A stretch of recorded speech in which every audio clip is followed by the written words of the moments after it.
తక్షణమే రాష్ట్ర ప్రభుత్వం పెండింగ్లో ఉన్నటువంటి విద్యుత్ సేవలను అమలు చేయాలి. తక్షణ విద్యుత్ సేవలు వెంటనే పెండింగ్లో ఉన్నటువంటి విద్యుత్ ఇదామి రాజ్యం ఇదామి రాజ్యం జిందాబాద్ జిందాబాద్ రాష్ట్ర అమలు చేయాలి. పెండింగ్లో ఉన్నటువంటి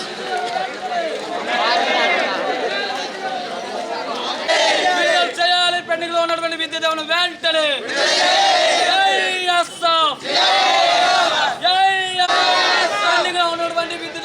అమలు చేయాలి. రాష్ట్ర ప్రభుత్వం విద్యుత్ సేవలను విడుదల చేయాలి. పెండింగ్ లో ఉన్న స్కాలర్షిప్ల వెంటనే పెండింగ్ లో ఉన్న స్కాలర్షిప్ల వెంటనే జిందాబాద్ జిందాబాద్.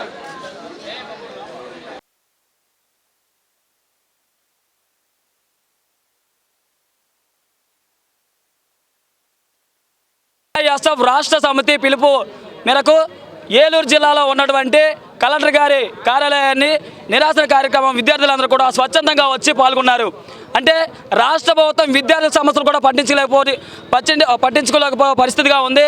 అదేవిధంగా పెండింగ్లో ఉన్నటువంటి 3,480 కోట్లు కూడా అప్పటి వరకు కూడా అమలు చేయలేకపోవడం చాలా సిగ్గుచేటుగా ఉందని ఏఐఎస్ఎఫ్గా అఖిల భారత విద్యా సమాఖ్యగా మేము డిమాండ్ చేస్తూ ఉన్నాం. అదేవిధంగా విద్యా సమస్యలు తక్షణమే పరిష్కరించాలి. ఒకవేళ పరిష్కరించకపోతే ఏఐఎస్ఎఫ్ ఆధ్వర్యంలో విద్యార్థులతో అందరితో కలిసి పెద్ద ఎత్తున నినాదాలతో ముందుకు నడుస్తామని డిమాండ్ చేస్తూ ఉన్నాం, హెచ్చరిస్తూ ఉన్నాం. రాష్ట్ర ప్రభుత్వం విద్యార్థుల సమస్యలు పరిష్కరించడం సిగ్గుచేటు. డిప్యూటీ సీఎం పవన్ కళ్యాణ్ ఎవరైతే ఉన్నారో ఆయనకి లడ్డూల మీద ఉన్న శ్రద్ధ విద్యార్థుల సమస్యలు పరిష్కరించడం అతి దారుణ పరిస్థితి. అదేవిధంగా ఈరోజు విద్యాశాఖ మంత్రిగా ఉన్న నారా లోకేష్ గారు యువగలం పాదయాత్రలో మేము రెడ్ బుక్లో అన్ని నోట్ చేసుకున్న విద్యార్థుల సమస్యలు అధికారులు ఉన్నా కానీ సమస్యను పరిష్కరిస్తామని చెప్పినాం. ఈరోజు స్కూల్లోకి వెళ్ళి ఆ తండ్రి గారితో విద్యార్థుల పక్కన కూర్చొని భోజనం చేయడం కాదు, విద్యార్థులకు సమస్యలు ఫీల్డ్ లెవెల్లోకి వచ్చి చూడండి. మీరు వచ్చి రాగానే అక్కడ ఉన్న స్కూల్లో క్యాప్లు పెట్టుకొని మీకు మంచి భోజనం వండి పెట్టడం కాదు, మీరు ఇంటిమేషన్ లేకుండా వచ్చి స్కూల్లో చూడండి ఎంతమంది విద్యార్థులు నాణ్యతమైన భోజనం చేస్తున్నారు మీకే తెలుస్తుంది. మీరు పవన్ కళ్యాణ్ రెడ్డి గురించి మాట్లాడడం కాదు, అదేవిధంగా డ్రగ్స్ గురించి మాఫియా గురించి షిప్పు సీజ్ చేయడం కాదు, విద్యార్థులకు సమస్య పరిష్కరణ దృష్టి పెట్టండి. గడ్డలు పెంచుకొని ఏదో దీక్షలో ఉండి చెప్పడం కాదు, విద్యార్థుల సమస్య ఎప్పుడు పరిష్కరించి చెప్పండి. లేని పక్షాన ఏఎస్ఎఫ్ విద్యాసంఘంగా మేము కలెక్టర్ ఆఫీస్ ముఖ్యమంత్రి చేస్తామని ఈ సందర్భంగా తెలియజేస్తున్నాం. ఈరోజు రాష్ట్ర వ్యాప్తంగా జరుగుతున్నటువంటి ఫీజు రింబర్స్మెంట్ కార్యక్రమంలో భాగంగా ఈరోజు కలెక్టర్ ఆఫీస్ ముట్టడి కార్యక్రమం చేపట్టడం జరిగింది. ఎందుకంటే దీనిలో గత 2 నెలల క్రితం నారా లోకేష్ గారు, విద్యాశాఖ మంత్రి అయిన నారా లోకేష్ గారు ట్విట్టర్లో మీ యొక్క స్కాలర్షిప్లు రీఎంబర్స్మెంట్ మొత్తాన్ని చెల్లిస్తామని ట్విట్టర్లో ట్వీట్ చేయడం తప్ప ఇంతవరకు వాళ్ళ ఖాతాలో ₹1 కూడా జమ చేయలేదు.